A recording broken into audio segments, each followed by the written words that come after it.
Mister M اے جناح، میں وضاحت کر دوں کہ میری تقریر کے اس حصے میں لفظ قائد اعظم استعمال نہیں ہوگا۔ قائد اعظم وہ بعد میں بنے، ایک طویل عرصے تک وہ مسٹر ایم اے جناح تھے، اس کی میں کچھ تھوڑی سی تشریح ابھی آپ کے سامنے کر دوں گا۔ تو اس دور کے حوالے سے جب بات ہوگی تو میں مسٹر جناح یا مسٹر ایم اے جناح کہوں گا، قائد اعظم نہیں۔ تو دوسری طرف مسٹر ایم اے جناح تھے جو بیرسٹر تھے، وکیل تھے، اور ساتھ ہی ایک سیاسی کارکن بھی تھے۔ ان کی شخصیتوں کے بعض پہلو جو ہے بہت دلچسپ ہے، بہت مختصر میں اس کا اشارہ کر رہا ہوں۔ دونوں بہت ہی یوں سمجھیے کہ قریبی ہم عصر۔ علامہ اقبال جو ہے مسٹر جناح سے صرف 10.5 مہینے چھوٹے تھے۔ جناح صاحب کی پیدائش ہو رہی ہے 25 دسمبر 1876 کو، اور علامہ اقبال کی 9 نومبر 1877 کو، 10.5 مہینے کا فرق ہے۔ مقام جو ہے پیدائش کا اقبال کا تو طے ہے سیالکوٹ، اس میں کوئی اختلاف نہیں۔ جناح صاحب کے مقام پیدائش کے بارے میں اگرچہ عام طور پر کہا جاتا ہے کراچی، لیکن حیدرآباد سندھ میں یونیورسٹی کے ساتھ ملحق ہے انسٹیٹیوٹ آف سندھولوجی، وہاں کے محققین کا فیصلہ ہے اور تحقیق کے بعد کہ وہ جھرک ایک مقام ہے ٹھٹھا کے قریب، وہاں پیدائش ہوئی تھی۔ بہرحال اس مسئلے کو چھوڑ دیجئے، کوئی دلچسپی اس کی کوئی اہمیت نہیں ہے۔ ایک البتہ بات ذرا دلچسپی کی بھی ہے، علامہ اقبال کے بارے میں معلوم ہے ان کا پس منظر خاندانی جو تھا وہ کشمیری پنڈت، کوئی اختلاف نہیں۔ ایم اے جناح کے پس منظر کے بارے میں اختلاف ہے۔ عام طور پر مشہور ہے کہ وہ اسماعیلی کھوجے تھے، لیکن مجھے ایک عجیب اقتباس ملا ہے، یہ 1964 میں آپ بیتی نمبر شائع کیا تھا ماہنامہ نقوش نے 1200 صفحے کا۔ اس میں تمام مشاہیر کی زندگی کے حالات ان کے اپنے تحریر سے یا اپنے قول کے حوالے سے بڑی خوبصورتی سے جمع کیے گئے۔ اس میں مسٹر جناح کا قول یہ ہے کہ میں اصل میں منگومری کے علاقے کے راجپوت ایک خاندان کی نسل سے ہوں۔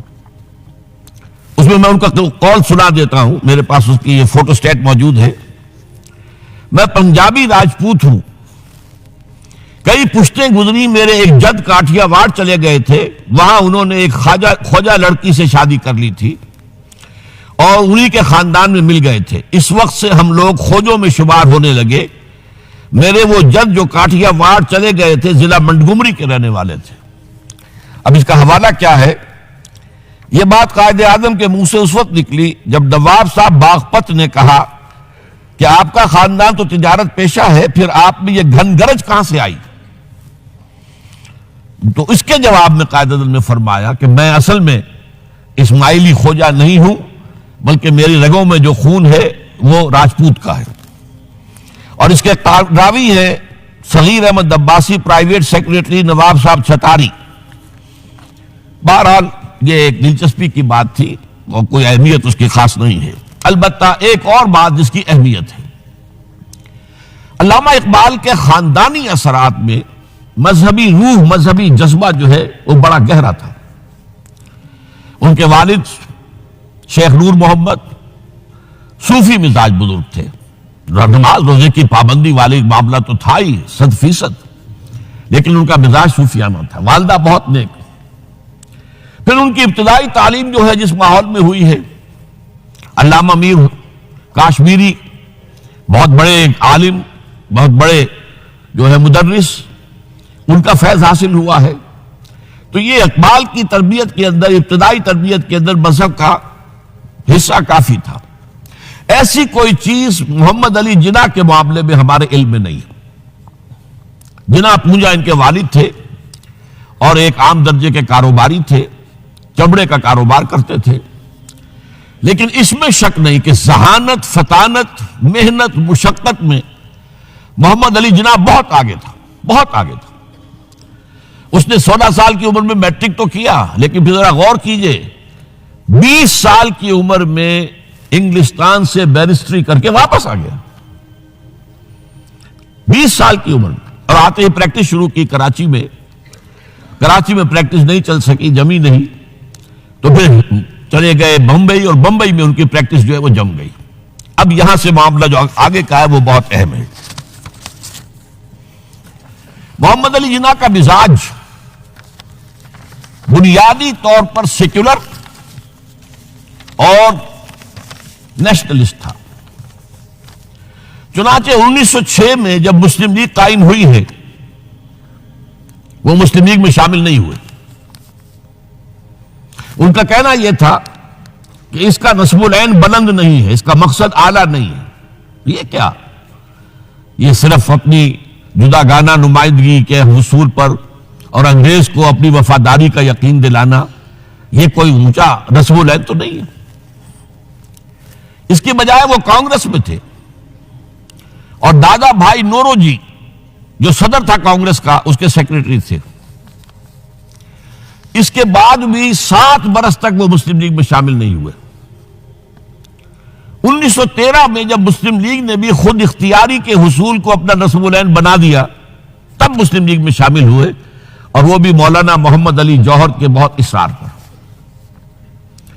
اس کے بعد بھی 1920 تک انہوں نے ڈوول ممبرشپ برقرار رکھی، کانگریس کے بھی مسلم لیگ کے بھی، اور اس پورے عرصے میں ان کا سارا رول یہ تھا کسی طرح ہندوؤں اور مسلمانوں کے درمیان مصالحت ہو جائے، کسی طرح کوئی فارمولہ طے ہو جائے جو ایگریڈ اپون ہو، جس سے مسلمانوں کی تشویش بھی ختم ہو، انہیں بھی کچھ اطمینان ملے کہ ہمارا مستقبل جو ہے وہ بہت خطرے میں نہیں ہے، ہمیں کوئی اطمینان حاصل ہو جائے۔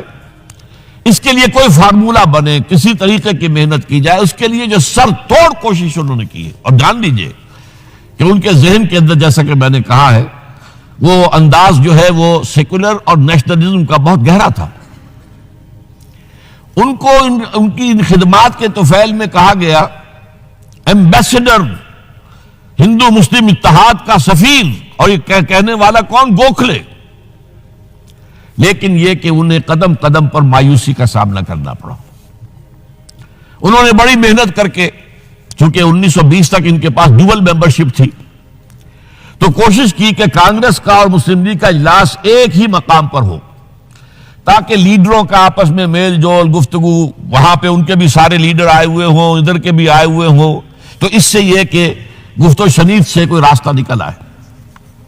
چنانچہ 1915 میں بمبئی میں اجلاس ہوا، اور 1916 میں لکھنؤ میں، اور لکھنؤ میں پہلی مرتبہ ہندوؤں نے کچھ مسلمانوں کے اس مطالبے کو تسلیم کیا کہ انتخابات جو ہیں جداگانہ اصول پر ہوں گے، مسلمانوں کو ان کی جو تعداد ہے آبادی کی، اس کی نسبت سے سیٹیں ملیں گی۔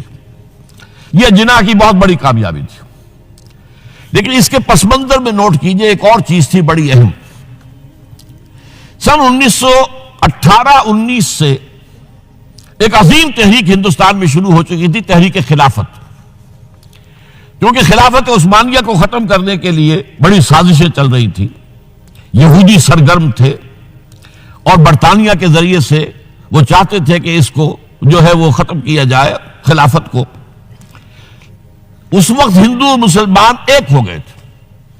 گاندھی خلافت کی تحریک میں شریک ہوا، حالانکہ کہاں گاندھی کہاں خلافت، کیا ان میں رشتہ کیا ہے، لیکن اسے اندازہ ہو گیا تھا کہ اگر ہم نے مسلمانوں کا ساتھ اس وقت نہیں دیا، جبکہ پورا ہندوستان گونج رہا تھا، بولی اماں محمد علی کی جان بیٹا خلافت پہ دے دو، ساتھ ہیں تیرے شوکت علی بھی، جان بیٹا خلافت پہ دے دو، پورا ہندوستان۔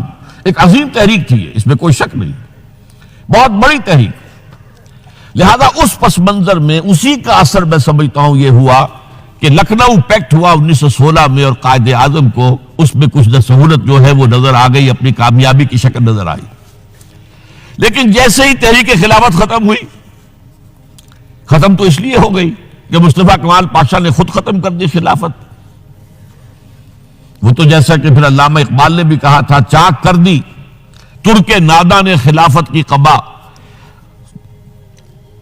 سادگی اپنوں کی دیکھ، اوروں کی عیاری بھی دیکھ۔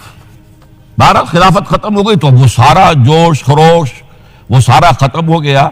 اس لحاظ سے یہ ہے کہ صورتحال تبدیل ہو گئی، اور اب ہندوؤں کے اندر دوبارہ وہ اپنی جو عصبیت اور مسلمانوں کے خلاف ان کے اندر جو جذبات تھے وہ اوپر ابھر کر آئے، چنانچہ 1928 میں نہرو رپورٹ شائع ہوئی ہے جس نے کہ اس معاملے کے اندر ساری امیدیں جو مسلمانوں کو ہو سکتی تھی ہندوؤں سے ان سب کا قلع کما کر دیا، اور معلوم ہوا کہ ہندو کسی درجے میں بھی مسلمانوں کو کوئی حیثیت دینے کو تیار نہیں۔ یہ نہرو رپورٹ جو ہے یہ بہت ہی سمجھیے کہ ٹرننگ پوائنٹ ہے۔ اس کے بعد جناح صاحب نے کوشش اور کی، تجاویز دہلی کچھ اور خاکہ دیا کہ کم سے کم یہ مان لو، وہ بھی رد کر دی گئی۔ پھر 14 نکات دیے، وہ بھی رد کر دیے گئے۔ اس کا نتیجہ یہ نکلا کہ انتہائی مایوس، دل گرفتہ، دل شکستہ ہو کر محمد علی جناح نے ہندوستان کو خیر باد کہہ دیا۔ یہ نوٹ کیجئے، ان کی زندگی کا ایک دور یہاں ختم ہوتا ہے۔